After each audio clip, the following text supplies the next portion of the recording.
যখন তুমি কাঁদছিলে কেউ ছিল না, তোমার পাশে বসে কেউ বলেনি আমি আছি।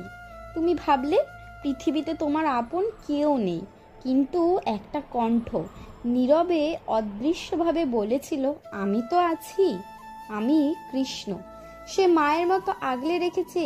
তুমি বোঝনি, যখন হঠাৎ বিপদ কেটে গেছে, যখন অকারণে মন শান্ত হয়েছে, যখন তুমি ভেঙে পড়ে আবার উঠেছিলে, তা কৃষ্ণ ছাড়া আর কেই বা করেছিল?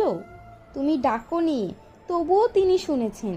তুমি ভালোবাসনি, তবুও তিনি ভালোবেসেছেন।